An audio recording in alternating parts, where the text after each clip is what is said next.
Rock stars, Eric Andreas, YourGuitarSage here. So glad you're here. Today we're going to be learning Just What I Needed by the Cars. If you, friend, are looking for the most complete lesson on Just What I Needed, you got it right here. We're going to go over every part. We're going to go over the solo. We're going to even go over some parts that you didn't know were there. We're going to be talking about the tone, a little bit about the music theory. So if you want a deep dive, we're going to get into all of it here, okay? So here we go. First off, this is my favorite Cars tune. I'm sure yours as well.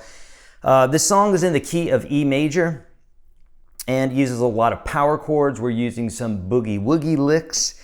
We are using some double stops, some chicken picking.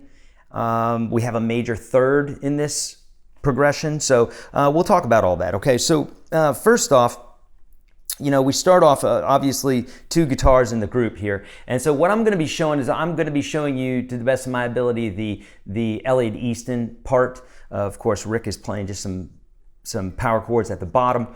But to let you know, I have a tab that I did not create, but it's a pretty accurate tab. There's a few things there that we'll talk about here that are a little bit inaccurate, but other than that, really good tab. It's got my double thumbs up. So first off, let's talk about tone, then we'll talk about theory a little bit, then we'll get into the parts.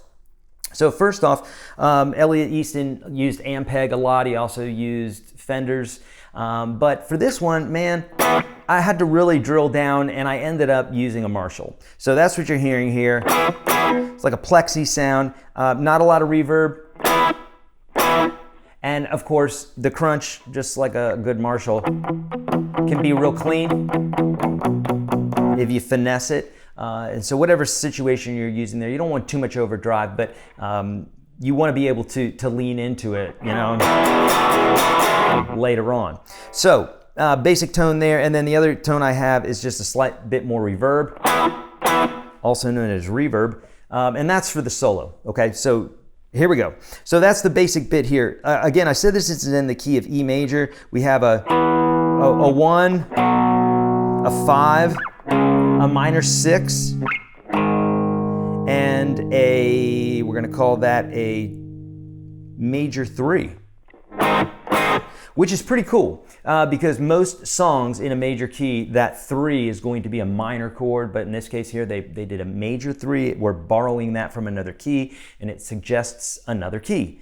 And so that's great. It's really cool. And that's what makes this song so special. That one little twist in there just gives it the stink that we know today that's so awesome, okay? All right, so obviously in the beginning here, we're starting off with these hits, right? This is an E major power chord.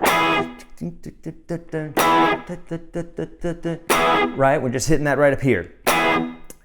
I'm going to be referring to things, assuming that you know a little bit. If you don't know, check out the tab. And of course, if you need more help with guitar, I've got tons of free courses for you. Otherwise, I'm expecting that you know a little bit, okay? If I lose you, check out the tab that I've given to you, okay? So, all right, so that's what we have in the beginning there, okay? While Rick is doing the...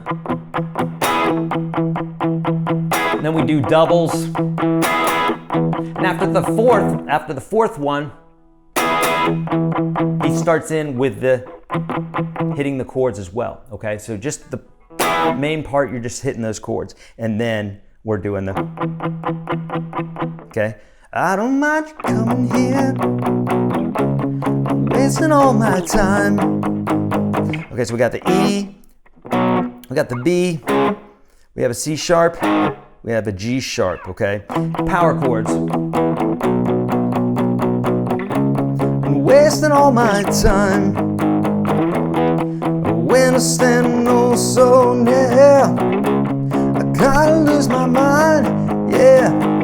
And then Elliot comes in with these really cool little boogie-woogie licks, okay? If you need to know more about boogie-woogie licks here on YouTube, just search it, and I've got videos on it. But essentially, we're just playing on strings 5 and 4.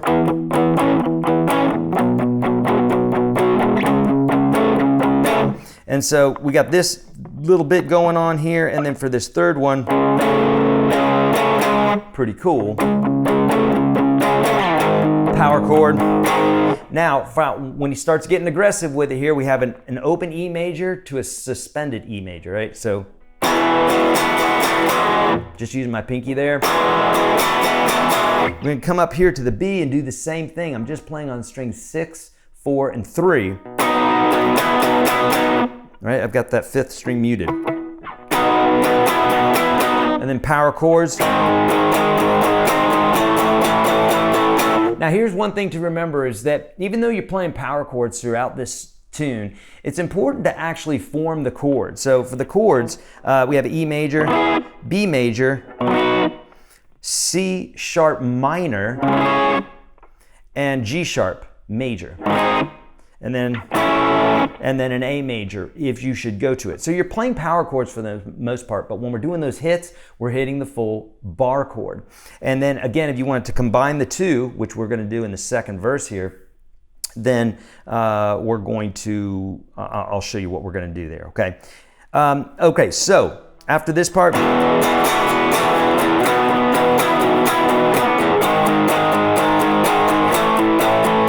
and then the same thing again, and he kind of alternates how he does this boogie woogie lick, okay? So I'm not gonna get into the minute details because he kind of ad-libs it a bit. And when it comes to ad-libbing, that sort of thing too, there's not a real definitive pattern. Otherwise, it's something like this.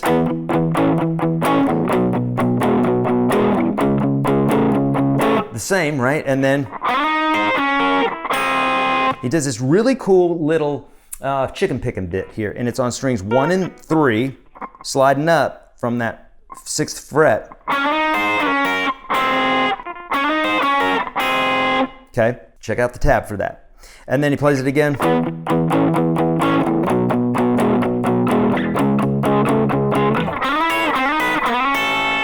Second lick, okay? Also on strings 1 and 3. In this case here, the first one's at 9.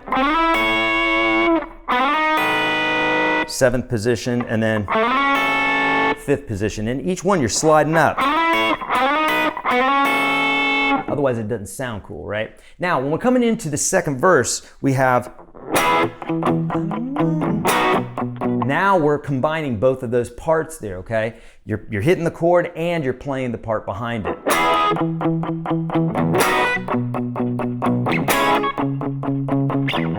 So when you're doing this, you're forming the full chord, you're hitting the full chord, but then you're plunking away there, right, on those power chords. So, verse.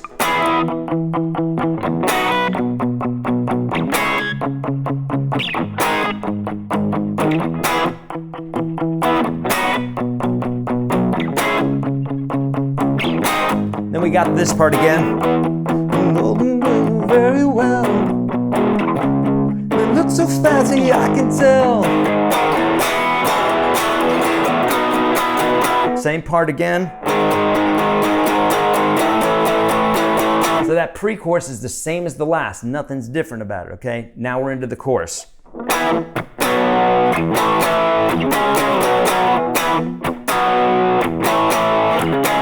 And we repeat it.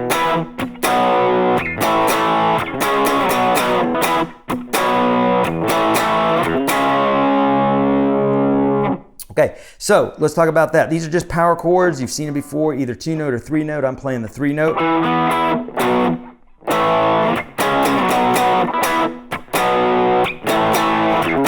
Really important to be succinct and hit these right in the spot where they should be. So just listen to that. Man, with all these parts too, obviously play them very, very slowly at first, because if you play them slowly, you're gonna get this. Okay, now the next bit is the solo, but we're not gonna look at that yet. I still wanna carry you out through the end of the song, the easy parts, and then we'll talk about the solo, okay? So now we have the solo. We're skipping over that right now. We'll get back to it in a minute here. But then when we go into the chorus, right after the solo, that part again, okay? Now, here is where Elliot introduces a part that you probably didn't know that was there. So I'm gonna show you that part. I heard something there when I was a kid, didn't know what it was, heard little bits and pieces, now it all makes sense. So, but it's way back in the mix. So during this part,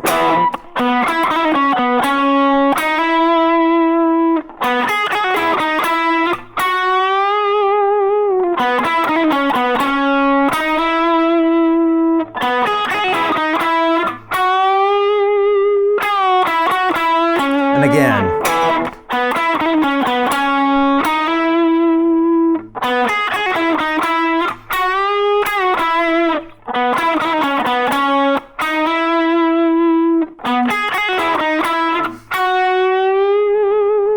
And when he does that bend, he has a harmony on top of that. Up on top, right? He's overdubbing that. There's not a real friendly double stop to do that as one guitar that I found. So, so that's just an overdub, just FYI. Basically, follow the tab for this because it's a lot of little minute detail that the tab's going to be able to tell you way more, and otherwise this video is going to be an hour long. We're not going to do that. So, but one thing I do want to mention about the tab is that there's one note that I saw that was a little bit different, so that my ear's hearing differently. So the next phrase here starts on this note instead of. So it starts on the same note. I'm hearing that as a B. So again.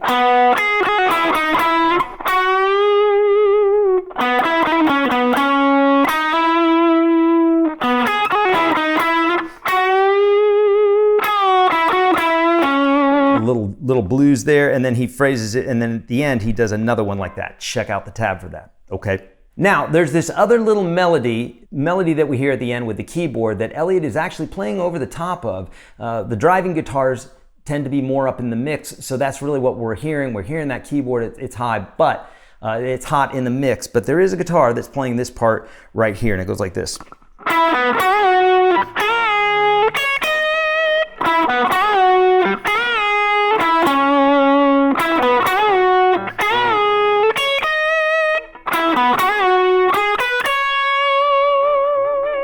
And he's emulating the vibrato there in that keyboard.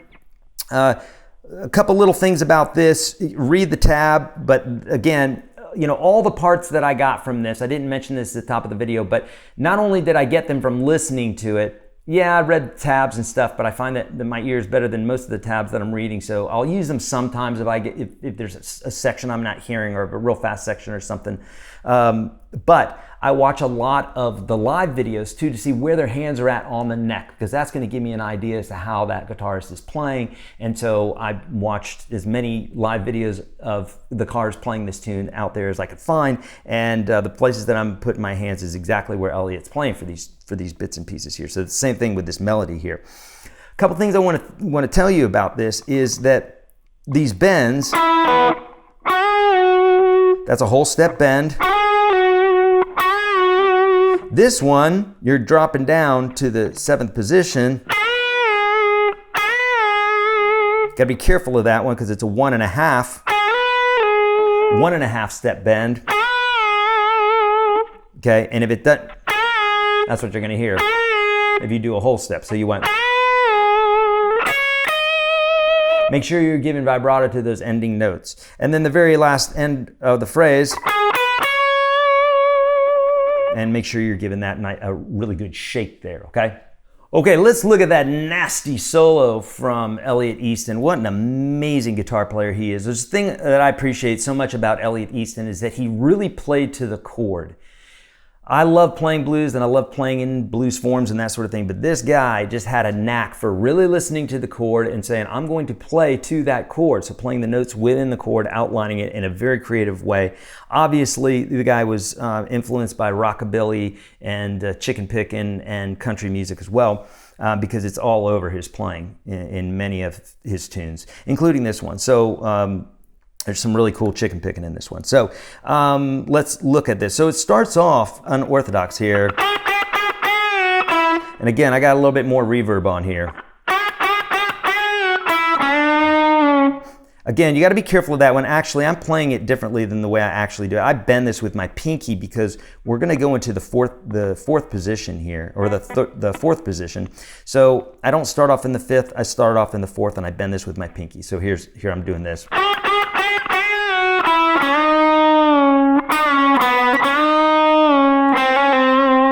It's tricky. And then he kind of lets go down here and he goes.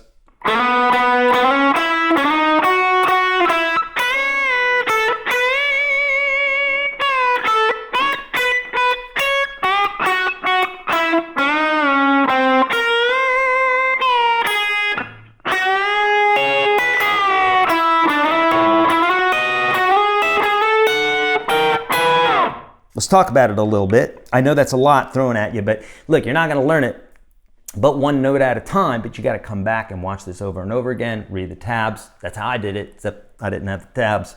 I used my ear and I slowed it down and I listened to it. So you can do it, absolutely, okay? So we got that beginning phrase there. We got this. I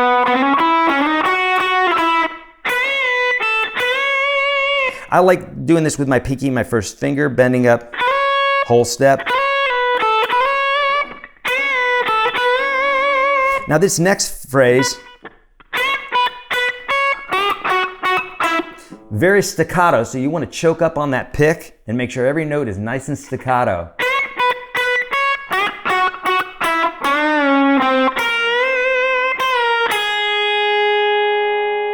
Okay?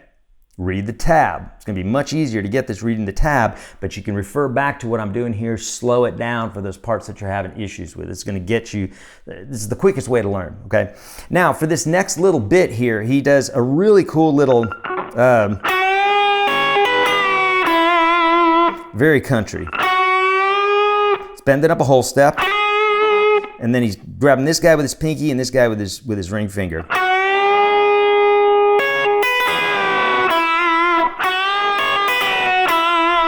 Really cool, really tricky. It's going to take you some time.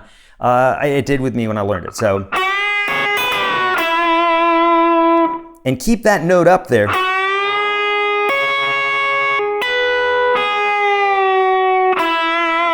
It's real tricky, okay?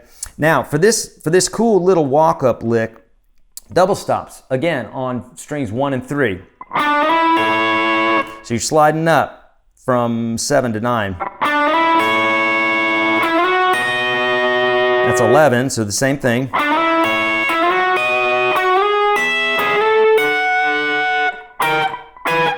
Let me play this slow.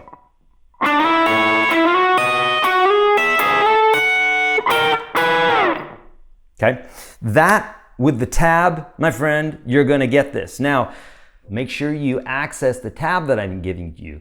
Extremely helpful. If you need help with anything on guitar, right? I'm assuming you know a little something, but if you don't, that's okay. That's why we're here. That's why we're learning. Everybody's on this journey together. It takes time. Take your time with this stuff, man. I love really just like delving into every little tiny note, every little detail that the artist presented to us. Because if it was good enough for Elliot Easton, it's worth me to just take my time and learn this really slowly, okay? And every little nuance about this. So enjoy it, friends. I'm here for you. I want to help you. Hopefully this lesson helped you out. If so, give it a like, thumbs up, share it with somebody. You know how that works. All right, thanks so much for watching. I'll see you in the next video.